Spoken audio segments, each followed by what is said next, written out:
अबे यार क्या मजा आया था आज बंक करने में। कल भी बंक करेंगे, मूवी भी देखने जाएंगे। मैं तो शॉपिंग भी करूंगी, जीन्स पैंट टी शर्ट वगैरह भी खरीदूंगी। ठीक है चलो चलते हैं, बहुत ही मज़ा आएगा। देखो आजकल की मुसलमान लड़कियां गैरों के लिबास में हैं। हमें उनके पास जाना चाहिए और उनको समझाना चाहिए। हाँ चलो चलते हैं। अस्सलामु अलैकुम वरहमतुल्लाहि वबरकातुह। क्या आपने सुना नहीं, हमने सलाम किया। अस्सलामु अलैकुम वरहमतुल्लाहि वबरकातुह। वालेकुम अस्सलाम। क्या कहा आप लोगों ने? वालेकुम अस्सलाम। आप लोगों का सलाम गलत है। क्या आपको इसका माना नहीं पता? नहीं पता, आप ही बता दो। इसका माना ये है तुम पर मौत हो। सलाम का माना होता है तुम पर सलामती हो, तुम पर अल्लाह की रहमत हो। प्लीज डोंट टीचर, आपको हमें समझाने की जरूरत नहीं, चलो चलते हैं। अरे आप लोग कहाँ जा रहे हो? हम एक काम से जा रहे हैं। लेकिन फिर भी हम मूवी देखने जा रहे हैं, वहाँ से शॉपिंग करके ही घर जाएंगे। मगर आप सब मिलकर कहाँ जा रहे हो? हम सब मदरसा जा रहे हैं, क्यों ना आप भी हमारे साथ चलिए। वहाँ दिन की बहुत अच्छी अच्छी बातें सिखाई जाती है। नौवीं हम मूवी देखने जाएंगे, वैसे भी हमें इन सब चीज़ों में इंटरेस्ट नहीं है। चलो चलते हैं। आप लोग कैसे हैं? We are fine. अल्हम्दुलिल्लाह कहिए। अल्हम्दुलिल्लाह। आप लोगों को कॉलेज की पढ़ाई कैसे चल रही है? कॉलेज में करना ही क्या होता है, बस थोड़ा सा टाइम पास और थोड़ी सी मस्ती। जरा सुनिए, क्या आप अपना कीमती वक्त देगी हमें? ज़रा जल्दी कीजिएगा, वैसे भी हमें बहुत लेट हो चुका है मूवी देखने के लिए। अच्छा अगर आपको बुरा न लगे आपसे एक बात पूछूं? Of course. ये आपने किस तरह का लिबास पहन रखा है? तुम्हें नहीं पता है तो आजकल का फैशन है। मेरी बहन, अल्लाह के वास्ते ये लिबास छोड़ दो। अल्लाह को ये लिबास बिल्कुल पसंद नहीं है, इसमें हम सबकी भलाई है। और बहनों तुम्हें पता है आप सल्लल्लाहु अलैहि वसल्लम ने मर्दों की मुशावरत करना औरतों पर लान फरमाई है। ओ हेलो, तुम कौन होती हो हमें समझाने वाली? तुम अपना हुक्म हम पर नहीं थोप सकती, और शर्म तो आंखों में होनी चाहिए। लिबास से क्या लेना देना? लेकिन ये हमारी मर्जी नहीं बल्कि अल्लाह और रसूल का कहना है, जो हम आपको बता रहे हैं। तुम्हारी बात मोतबर हो सकती है। और इससे पता चला कि गैर महरम को ना देखने का हुक्म सिर्फ मर्दों को ही नहीं बल्कि औरतों को भी है। और पर्दा सिर्फ आंखों का नहीं बल्कि पूरे जिस्म का है। और अल्लाह का इरशाद है, ए नबी फरमा दीजिए अपनी बीवियों, बेटियों और मुसलमान तमाम औरतों से कि अपने ऊपर बुर्खा और चादरें डाल कर रखे। और वैसे भी जिस्म हमारा नहीं है और ना ये रूह हमारी है, ये सब तो अल्लाह की अमानत है। हमें इसकी हिफाजत करनी चाहिए, ना कि गलत इस्तेमाल। और वैसे भी लिबास तो जिस्म छुपाने के लिए होता है, ना कि नुमाइश के लिए। चलो चलो तुम मत सिखाओ हमें क्या करना चाहिए क्या नहीं। लेकिन पर्दे का हुक्म सिर्फ आंखों का होता तो दुनिया की सबसे पाकीज़ा औरत हज़रत फातिमा क्यों पर्दा करती। लेकिन पर्दे का हुक्म उनको भी था। क्या तुम्हारी नज़र उनसे भी ज़्यादा पाकीज़ा है? इसलिए कि जो चीज़ जितनी कीमती होती है उसको उतना ही छुपा कर रखा जाता है। पहले तुम अपने आप को ही देख लो, तुम्हारी ज़िंदगी कितनी पाबंदी से है और हम अपनी ज़िंदगी कितनी आज़ादी से जी रहे हैं। हम तो अपनी मर्ज़ी से कहीं भी आ जा सकते हैं, ये हक हमें है, तुम्हें नहीं। और तुम तो कहीं आ जा भी नहीं सकती हो। देखो आपकी बात दुरुस्त नहीं है, बल्कि ज़रूरत पड़ने पर हम अपने महरम के साथ कहीं भी आ जा सकते हैं। और वैसे भी अल्लाह का हुक्म है कि अपनी हिफाजत करो पर्दे के साथ। और कोई जन्नती हो और वो दुनिया में नुमाइश करे, गैर महरम मर्दों को फितने में डाले, उसको जहन्नम में डाला जाएगा। और किसी शायर ने क्या खूब कहा है, औरत घर की जीनत थी अब रौनक है बाजारों की, ये गली गली बदनाम हुई और फेस बने अखबारों की। और तुम सब पर्दा कैसे कर लेती हो? हमें तो मामूली सी गर्मी भी बर्दाश्त नहीं। अच्छा बहन तुम्हें एक बात बताऊं, जहन्नुम की आग की तपिश ऐसी है कि अगर उससे कुछ निकाल कर फेंक दिया जाए तो क्या तुम चैन की नींद सो पाओगी? और तुमसे दुनिया की गर्मी बर्दाश्त नहीं होती। और वैसे भी जिसके दिल में अल्लाह की मोहब्बत और उसका खौफ हो तो उसके लिए कोई काम मुश्किल नहीं। और जब तक औरत का सत्र छिपा ना हो तब तक फरिश्ते भी उसके पास नहीं आते। तुम सही कह रही हो, लेकिन दुनिया में इतने मसाइल है फिर भी पर्दे का हुक्म मुसलमान औरतों को ही क्यों है? इसलिए कि जो चीज़ जितनी कीमती होती है उसको उतना ही छुपा कर रखा जाता है। जिस तरह सदफ में मोती और मखमल में हीरा, और इस्लाम ने जितनी इज्जत औरतों को दी है इतनी किसी मजहब में नहीं दी। क्या तुम्हें मालूम नहीं कि मगरिबी लोग औरतों को टिश्यू तरह इस्तेमाल करके फेंक देते हैं? हम तो इस्लाम की शहजादियाँ हैं, शहजादियाँ। हाँ, हम आपकी बात अच्छी तरह समझ गए हैं। इंशाअल्लाह हम भी शरीय पर्दे की शुरुआत करेंगे। हमें सीधी राह बताने के लिए आपका शुक्रिया। अल्लाह ऐसे दो सबको अता फरमाए। हम अल्लाह से अपने गुनाहों की माफ़ी मांगेंगे और शरई पर्दे की शुरुआत करेंगे। बेशक अल्लाह गफूरुर रहीम है और माफ़ करने वाला है। अपना वक्त फारिग करके मदरसा आने की कोशिश करिए और दीन इल्म से आशना होने की कोशिश करिए। जी ज़रूर। अच्छा, आपका शुक्रिया अपना कीमत वक्त देने के लिए। नहीं, शुक्रिया तो हमें कहना चाहिए, आपने हमें दिन की इतनी अच्छी अच्छी बातें बताई। चलो अब हम चलते हैं। वैसे आप लोग कहाँ जा रहे हैं? हम सब मदरसा जा रहे हैं, आप लोग कहाँ जाएंगे? अब तो हम सीधा घर ही जाएंगे और अपने वालिदैन को मदरसा और दीन इल्म की अहमियत के बारे में बताएंगे। अस्सलामु अलैकुम व रहमतुल्लाहि व बरकातुहू। वालेकुम अस्सलाम व रहमतुल्लाहि व बरकातुहू। की रंगीनियों से हम बहुत खुश हैं, इस्लाम की पाबंदियों से। कुलियानी बेहयाई बनाओ इस सिंगार से, कुलियानी बेहयाई बनाओ इस सिंगार से, लुट जाएगी शराफत फैशन की मार से। बेपर्दगी से बहनों है इज्तिनाब लाजिम, बेपर्दगी से बहनों है इज्तिनाब लाजिम, औरत के वास्ते है शर्म व हिजाब लाजिम। अस्सलामु अलैकुम। सुबह सुबह बुरखा वगैरह लपेट कर कहाँ जा रही हो? सब समझती हो फिर भी सवाल कर रही हो, देख नहीं रही हो? अरे बहन, ये तालीम एकदम पुराने ख्यालात की है। तुम देखती नहीं दुनिया कहाँ से कहाँ पहुँच गई है। आखिर तुम कहना क्या चाहती हो? अरे बहन, इस तालीम से ना कोई डिग्री मिलती है और ना कोई सर्विस मिलती है। आगे चल जिंदगी बड़ी तकलीफ उठानी पड़ती है। अरे बहन, तौबा करो तौबा, अल्लाह की ज़ात को भूल कर ऐसी बात कर रही हो। ओफो बहन, आप तो बुरा ही मान गई। मेरे कहने का मकसद तो ये था कि इस तालीम से ना कोई डिग्री मिलती है और ना कोई सर्विस मिलती है, तो जिंदगी गुजारने का, रोजी रोटी का मसला कैसे हल होगा? अरे बहन, आप तो पढ़ी लिखी होकर भी जहालत की बातें कर रही हो। और मैं तुमको समझाती हूँ, जिंदगी गुजारने का मसला डिग्री और सर्विस का होता तो अब तक सारे जाहिल भूखे ही मर जाते, और अगर रोजी रोटी का मसला होता तो अब तक सारे पागल भूखे ही मर जाते। लेकिन ऐसा नहीं है। अल्लाह ताला हर एक के रिज़्क़ की जिम्मेदारी अल्लाह ताला पर है कि वो जिसको चाहे उसको बेहिसाब दौलत दे और बेहिसाब रिज़्क़ दे। तो अल्लाह ताला ने एक जगह साफ साफ फरमाया है। क्या है ये, जरा हमें भी बताओ। ओफो बहन, तुमको नहीं पता? अल्लाह ताला फरमाते हैं कि हर एक रिज़्क़ की जिम्मेदारी मुझ पर है, खा वो किसी भी ज़ात का हो। तो फिर जब रिज़्क़ की जिम्मेदारी अल्लाह ताला पर है तो हमें डिग्री और सर्विस पर भरोसा करना नादानी और जाहिली नहीं तो फिर क्या है? फिर हमें सबसे पहले उस इल्म को हासिल करना चाहिए जो हमारे लिए ज़रूरी है। तो क्या इल्म दीन हासिल करना सबके लिए ज़रूरी है? हाँ, इल्म दीन हासिल करना सबके लिए ज़रूरी है। और आप सल्लल्लाहु अलैहि वसल्लम ने फरमाया कि इल्म दीन हासिल करना हर मुसलमान मर्द औरत पर फ़र्ज है। नीज़ फरमाया, इल्म दीन हासिल करूँ खा तुम्हें दूर की हिजरत क्यों ना करनी पड़े, अगरचे कितनी ही मुशक्क़त क्यों ना उठानी पड़े, पर इल्म दीन हासिल करूँ। और आप कॉलेज की बात कर रही हो, आपने तो कॉलेज में बहुत ज़्यादा ही पढ़ा होगा। ज़रा ये बताओ, आप सल्लल्लाहु अलैहि वसल्लम पर कौन सी किताब नाजिल हुई? मुझे कुछ नहीं मालूम और ना ही मुझे पता कि आप सल्लल्लाहु अलैहि वसल्लम पर कौन सी किताब नाजिल हुई, उसमें क्या क्या है।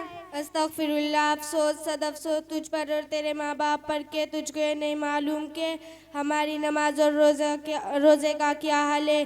पता है हमारे नबी सल्लल्लाहु अलैहि वसल्लम पर कुरान शरीफ नाजिल हुई। बस मुझे और शर्मिंदा मत करो। असली में एक कोताही मेरे माँ बाप की है। उन्होंने मुझे स्कूल में खूब पढ़ाया और खूब रुपया लगाया है, लेकिन मुझे दीनी तालीम से बिल्कुल महरूम रखा। अच्छा, अल्लाह आप पर ताउम्र सलामत रखे। अच्छा हुआ तुमसे मुलाकात हो गई तो मालूम हुआ कि हम मुसलमान हैं और हम पर क्या क्या चीज़ें फ़र्ज है। बहन, मैं तुम्हारा यह एहसान कभी नहीं भूलूंगी। अरे कोई नहीं बहन, इसमें एहसान की क्या बात है। और आप सल्लल्लाहु अलैहि वसल्लम ने फरमाया कि अगर तुम्हें दीन की एक बात भी मालूम हो उसे दूसरों तक पहुंचाओ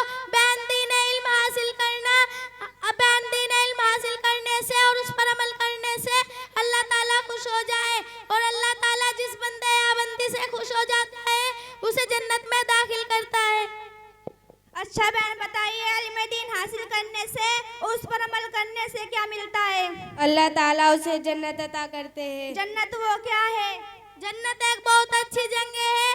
अल्लाह ताला जन्नत एक बहुत अच्छी जगह है, उसमें बड़ी बड़ी नेमतें और हर तरह का आराम है। ये तो बहुत बड़ी खुशखबरी है। हाँ, इससे बड़ी खुशखबरी हमारे लिए और क्या हो सकती है। अल्लाह ताला हमसे खुश हो जाए और हमें जन्नत में दाखिल कर दे। अच्छा बहन बताइए, अगर किसी ने इल्म दीन हासिल ना किया और उस पर अमल ना किया तो उसे क्या मिलेगा?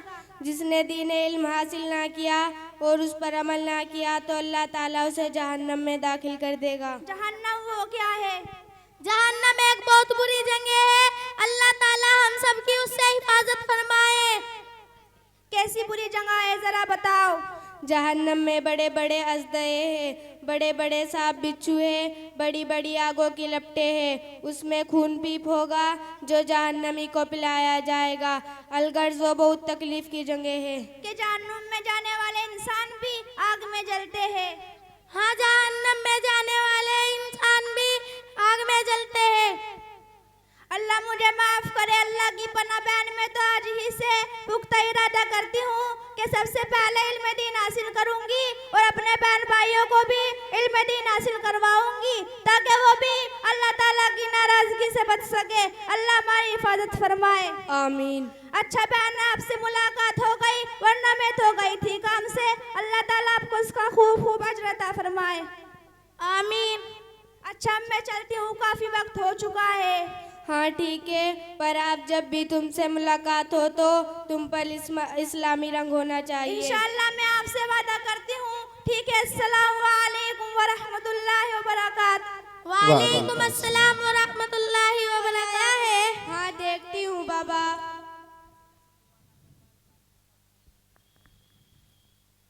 अस्सलाम वालेकुम अम्मी जान। वालेकुम अस्सलाम बेटा, आओ बैठो। अस्सलाम वालेकुम अब्बू जान। वालेकुम अस्सलाम बेटा। आज आने में इतनी देर कैसे हो गई? अरे अम्मी, आज ऑफिस में बहुत काम था इसलिए आने में देर हो गई। आज पता है मार्केट में जो तुम्हारी खाला जान मिली थी, हाँ, वो क्या कह रही थी? वो मुझसे तुम्हारे रिश्ते के बारे में पूछ रही थी। प्लीज अम्मी, इसमें क्या बुरा है अगर कोई तुम्हारे बारे में पूछे तो? मुझे शादी नहीं करनी है, अभी तो मेरा करियर ही स्टार्ट हुआ है। लो जी संभालो अपनी इस लाडली बेटी को, मैंने तो उन्हें कल ही बुला लिया है। अम्मी, बेटा इस बार देखना होगा, वरना तुम तो जानती हो अपनी अम्मी को, मार डालेगी, मुझे छोड़ेगी नहीं। ठीक है अब्बू, बुला लीजिए। ठीक है, शाबाश मेरी बच्ची, अल्लाह तुम्हें हमेशा सलामत रखे।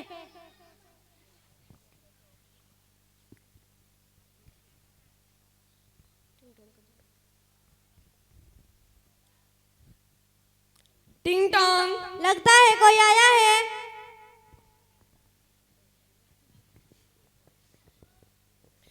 अस्सलामु अलैकुम व रहमतुल्लाहि व बरकातुहू। वालेकुम अस्सलाम व रहमतुल्लाहि व बरकातुहू। आइए अंदर आइए। कितना अच्छा घर है, पैसे वाले लगते हैं। अगर यहाँ रिश्ता है तो ढेर सारा सामान मिलेगा। चुप रहो, अदनान की अम्मी, हर जगह मुंह खोलना जरूरी है क्या? कभी तो चुप रहा करो। आप तो चुप ही रहिए, आपसे तो बात ही करना गुनाह है। आइए बैठिए।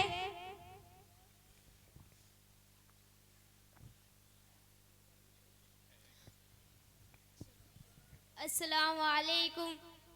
वालेकुम अस्सलाम। अरे बेटा कहाँ जा रही हो? आओ हमारे साथ बैठो।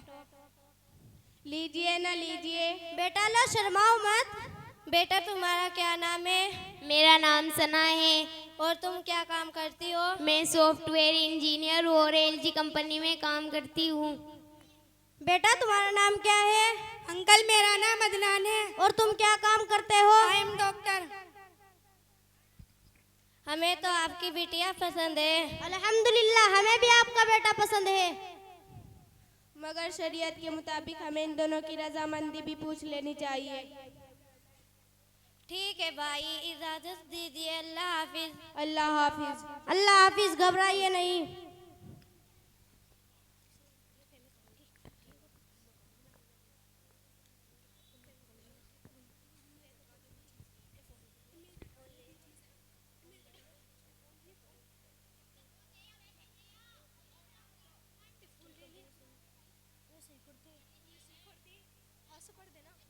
हेलो।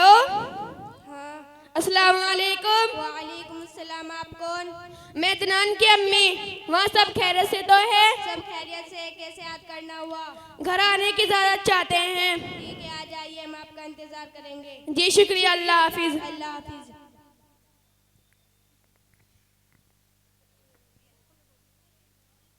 सना की अम्मी, अरे ओ सना की अम्मी, क्या है? लगता है वो लोग आ गए हैं। जरा उठ के देख नहीं सकते? बस पूरा दिन अखबार चाहिए, अब उठ के देख भी लो। ठीक है बाबा, देखता हूँ। टिंग टोंग। अस्सलाम वालेकुम व रहमतुल्लाहि व बरकातुहू। वालेकुम अस्सलाम व रहमतुल्लाहि व बरकातुहू। आइए, अंदर आइए। आइए, बैठिए। अरे बोलो जी बोलो।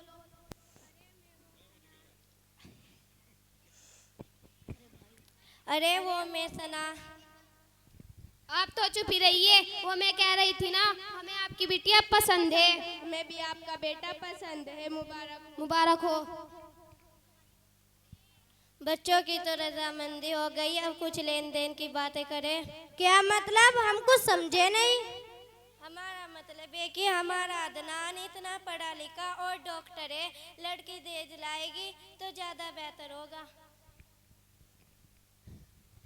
पता है कुछ दिन पहले मेरे भाई की बहू की हैसियत ना होते हुए भी ढेर सारा सामान ज्वेलरी केस लाई थी। ठीक है भाई, हमें मंजूर है। अम्मी अब्बू, आप ये क्या कह रहे हैं? क्या आपको नहीं पता है कि जहेज इस्लाम के खिलाफ है? चुप रहो अदनान, बड़ों के बीच नहीं बोलते। लेकिन अब्बू, दिस इज नो। चुप रहो अदनान, सुना नहीं तुम्हारे अब्बू ने क्या कहा? बैठ जाओ। रुकिए अम्मी अब्बू, मुझे भी कुछ कहना है। मैं शादी नहीं कर सकती। क्या?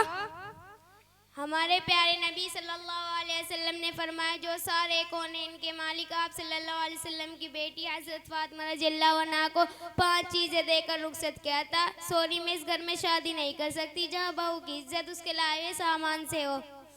चलो जी चलो, मुझे भी ऐसी घर की लड़की नहीं चाहिए जहाँ घर की लड़की ज़बान की इसी तरह चलती हो। आंटी अंकल सॉरी, हमें माफ कर दीजिए। चुप रहो अदनान, चलो घर चलो, बहुत पढ़े लिखे बनते हो ना। रुकिए जी रुकिए, कहाँ जा रहे हो? बेटा, ये तुमने क्या किया? ये तो दुनिया वालों का दस्तूर है कि लड़की वालों को दहेज देना ही पड़ता है। सत्यानाश, इससे अच्छा तो मैं जार खाकर ही मर जाती। लेकिन अम्मी, ये शादी नहीं, मक्स एक सौदा है। पहले छोटी डिमांड, फिर वही डिमांड इतनी बढ़ जाती है, लड़कियों की जान से खेला जाता है। आज मैं बहुत खुश हूँ कि जहेज लानत के खिलाफ आवाज उठाई। सॉरी बेटा, ये हमारी गलत सोच थी। आज मुझे तुम्हारे ऊपर नाज है।